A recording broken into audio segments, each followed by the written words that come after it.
Hi guys and welcome to your 59 Java tutorial in Hindi by TechnoSash। और इस video में हम सीखेंगे सीरियलाइजेशन। जब भी हमारा ऑब्जेक्ट्स का एक इंस्टेंस वेरिएबल में वैल्यू इनिशियलाइज होता है और अगर हमें उसे सेव करना है तब हम सीरियलाइजेशन का इस्तेमाल करते हैं। मेरा कहने का मतलब ये है कि मान लीजिए आपका कोई क्लास है शू और उसके अंदर है कोई वेरिएबल साइज। अब मान लीजिए मैंने कोई और क्लास के अंदर चला गया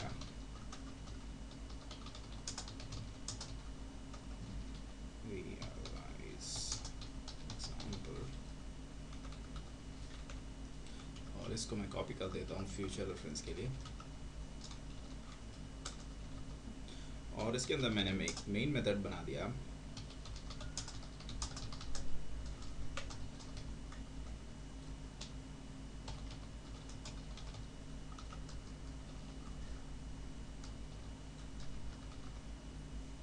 और अब मैं शू का एक ऑब्जेक्ट बना रहा हूँ।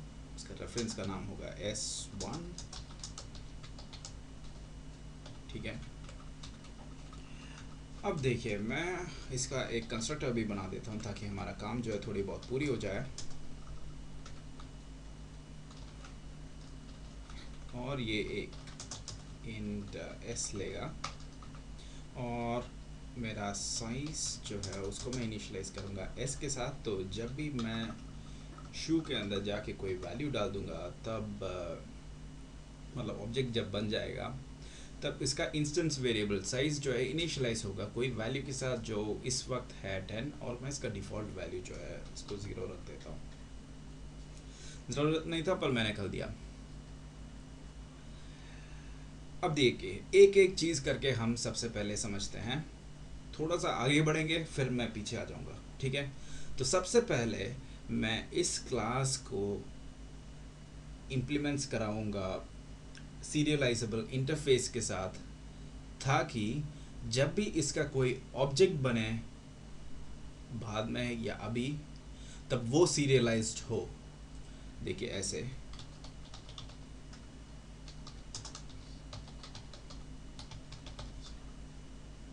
ओके। अब मेरा शू का जब भी ऑब्जेक्ट बनेगा जैसे अभी यहाँ पे बन रही है S1 जो है बन रही है तब ये जो है एक सीरियलाइज्ड ऑब्जेक्ट है। ठीक है, आगे बढ़ते हैं। अब मैंने खास इसमें कोई देखिए सीरियलाइजेबल इंटरफेस के अंदर कोई मेथड्स नहीं है इसलिए मुझे उसको इम्प्लीमेंट करने की पहली बात ज़रूरत नहीं पड़ती और मेरा पूरा काम जो है अब इस ट्राई एंड कैच ब्लॉक के अंदर होगा जो होगा सीरियलाइजेशन का सारा काम। देखिए सीरियलाइजेशन करने के लिए हमें दो क्लासेस की ज़रूरत पड़ती है और वो है फाइल आउटपुट स्ट्रीम जिससे मैं एक नया .ser फाइल के अंदर मेरा सीरियलाइज्ड वेरिएबल को का वैल्यूज़ को जो है स्टोर कराऊंगा। और दूसरी बात होगी दूसरी क्लास होगी ऑब्जेक्ट आउटपुट स्ट्रीम जिसका मेथड राइट ऑब्जेक्ट मेथड के साथ जो है मैं उसको एक्चुअली काम करवाऊंगा। देखिए कैच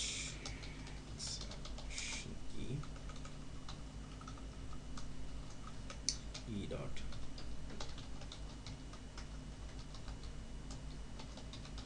ट्रेस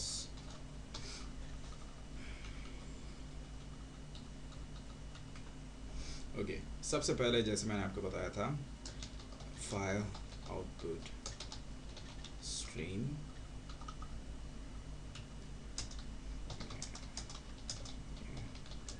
इसको मैं एक लाइन पे भी कर सकता था पर आपके समझने की आसानी के लिए मैं इसको ऐसे कर रहा हूँ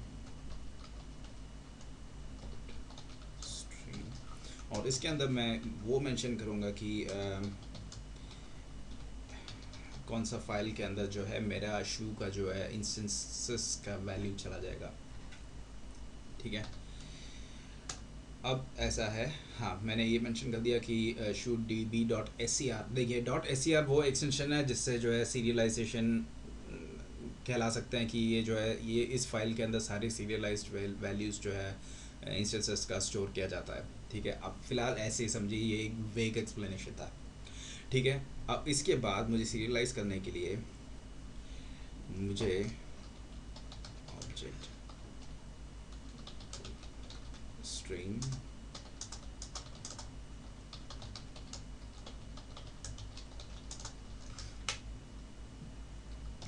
FOS और हाँ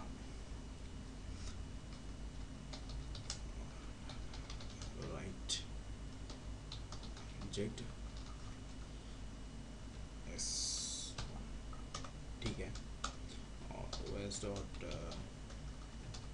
क्लोज। देखिए अभी मैंने क्या किया यहाँ पे, ऑब्जेक्ट आउटपुट स्ट्रीम को मैंने मेंशन कर दिया कि FOS जो है फाइल आउटपुट स्ट्रीम, मतलब ये एक तरीके से रैपिंग होता है।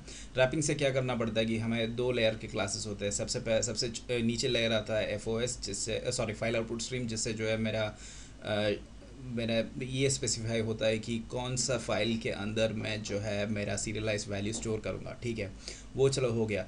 अब मुझे यूज़ करना पड़ेगा ऑब्जेक्ट आउटपुट स्ट्रीम के मेथड्स को, तो इसलिए मैं उसको रैप कर रहा हूँ। और रैप करने मैं ऐसे करूँगा, इसके अंदर जो जब मैं इसका कंस्ट्रक्टर बनाऊंगा तब उसके अंदर एक फाइल आउटपुट स्ट्रीम क्लास का एक रेफरेंस या इसका ऑब्जेक्ट को पास करूंगा, जो मैंने यहाँ पे किया है। अब जो है मैं आराम से इसके अंदर shooDB.ser के अंदर जो है मैं अपना ऑब्जेक्ट आउटपुट स्ट्रीम का मेथड्स जो है राइट ऑब्जेक्ट को मैंने इस्तेमाल किया है, जैसे कि आप यहाँ पे देख सकते हैं। मैं इसको हाईलाइट करता हूँ, देखिए राइट ऑब्जेक्ट को मैंने इस्तेमाल किया है और ये चला जाएगा। इससे जो है मेरा shooDB.ser फाइल के अंदर S1 जो मेरा ऑब्जेक्ट है, ऑब्जेक्ट का रेफरेंस, इसका वैल्यू और इसका सारा इंस्टेंसेस का वैल्यू जो इस वक्त ये यूज़ करेगा वो जो है सेव हो जाएगा। ठीक है, अब इसके बाद आप देख रहे होंगे कि यहाँ पे os.close से क्या होता है, इससे जो है मेमोरी लीक वगैरह नहीं होता। ये एक सेफ्टी मेजर की तरह है, वैसे समझ लीजिए आप इस वक्त। ठीक है, अब आती है डीसीरियलाइजेशन की वक्त। डीसीरियलाइजेशन में इसका एग्जैक्टली उल्टा करेंगे। देखिए यहाँ पे क्या हो रहा है,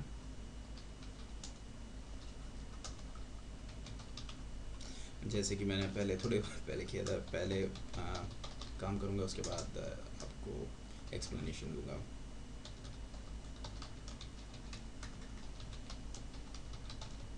इसका कॉन्सेप्ट जो है मैंने अच्छी तरीके से समझ लिया। अब मुझे आपको एक्सप्लेन करने में थोड़ा सा डिफ़िकल्टी है, हाँ मैं मानता हूँ, पर फिर भी मैं अपना मैक्सिमम कोशिश कर रहा हूँ।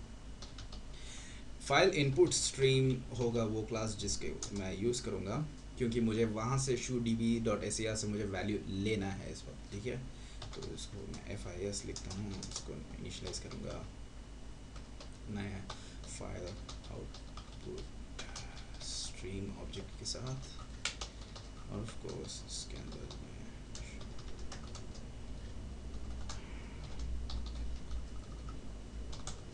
ठीक है वो हो गया। इस बार मैं ऑब्जेक्ट इनपुट स्ट्रीम यूज़ करूँगा।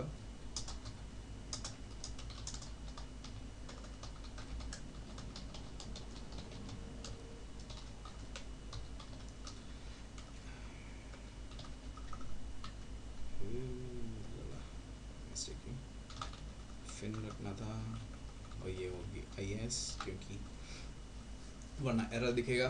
ठीक है, तो मैं आगे बढ़ता हूँ और इस वक्त देखिए मैं क्या करने वाला हूँ। मेरा जो रेफरेंस है ऑब्जेक्ट का S1, उसको मैं टाइपकास्ट कर रहा हूँ शू के साथ। सॉरी, उसको अंदर जाने वाला जो वैल्यू होगा, मतलब जो इनिशियलाइज होगा, उसको मैं टाइपकास्ट कर रहा हूँ ताकि उसके अंदर चले जाए। और क्या करने वाला हूँ, IS dot read object. Sorry, थोड़ा सा मैंने गलती किया बताने में। बेसिकली क्या हो रहा है यहाँ पे, जो भी वैल्यू ये रीड करेगा, मतलब यहाँ से shooDB.ser से जो भी वैल्यू ये रीड करेगा जो S1 को बिलोंग करता है इस वक्त, उसको मुझे टाइपकास्ट करना पड़ेगा शू के साथ, तभी ये इसको जो है समझ पाएगा। क्योंकि एट द मोमेंट ये जो है बिट फॉर्मेट में है, और उसको अगर मैं कन्वर्ट करता हूँ ताकि तभी ये S1 फॉर्मेट, सॉरी शू फॉर्मेट में अगर कन्वर्ट करता हूँ तभी वो समझ पाएगा। थोड़ी बहुत ऐसे ही है ये, बहुत कॉम्प्लिकेटेड चीज़ है मेरे लिए भी समझना, और मेरे लिए कम से कम समझने के लिए था। मैं एक तरीके से उसको आपको भी समझाया है, पर ये जानना जो है बहुत ज़रूरी है। ये फाइल हैंडलिंग का ऑलमोस्ट सबसे इम्पॉर्टेंट चीज़ होती है मेरे ख्याल से। इसको मैं अभी सेव करता हूँ।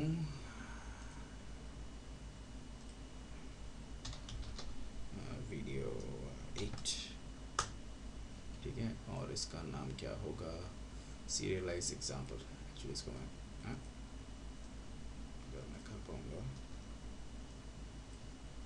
हाँ कर पाया, लिनक्स की जादू डॉट जावा। ठीक है, मैंने इसको सेव किया, पहले कर देता तो मेरे लिए और भी आसान हो कलर कोडिंग के साथ।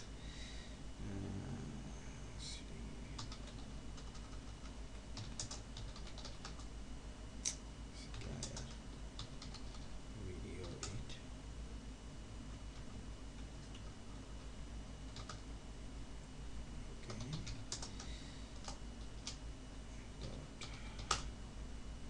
ओप्स, बहुत सारे एरर्स। सबसे पहले कहाँ पे हैं, ऑब्जेक्ट इनपुट स्ट्रीम एफ, ठीक है ठीक है ठीक है ठीक है, कहाँ से शुरू करूँ मैं,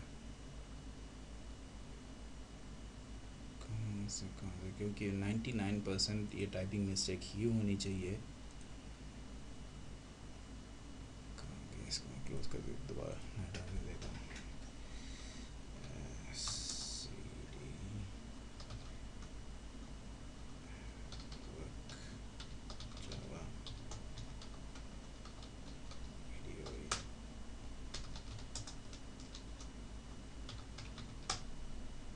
ठीक है, नो एरर। सबसे पहले क्या है, सीरियलाइजेबल,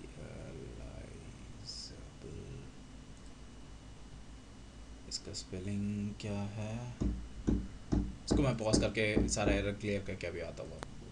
सबसे बड़ा गलती मैंने क्या किया था, मैंने import Java dot higher dot star नहीं किया। आप देखता हूँ, सिर्फ एक ही एरर, और वो क्या है, file input stream F I knew file. ठीक है ठीक है,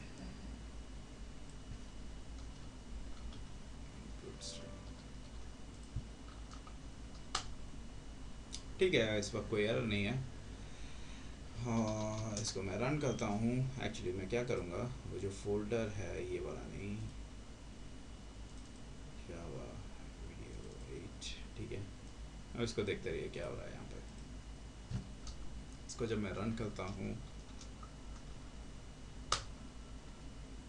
तब एक नया फाइल बनता है यहाँ पे, shudb.ser। इसको जब मैं ओपन करता हूँ तब बहुत सारी चीज़ें जो दिखती है वो मुझे समझ में नहीं आएगा, और ना ही आपको समझ में आएगा, शायद आपको समझ में आए, पता नहीं। तो एनीवेज, बेसिकली यहाँ पे आप देख सकते हैं, पहली बार शू यहाँ पे देख सकते हैं, थोड़ी बहुत साइज देख सकते हैं जो हमने ऑलरेडी यूज़ किया था। इससे हमें ये साबित होता है कि भाई इसका जो इंस्टेंस का एक हम, क्योंकि हमारा सिर्फ एक ही इंस्टेंस है एट द मोमेंट, तो उसका वैल्यू जो है यहाँ कहीं सेव किया गया है।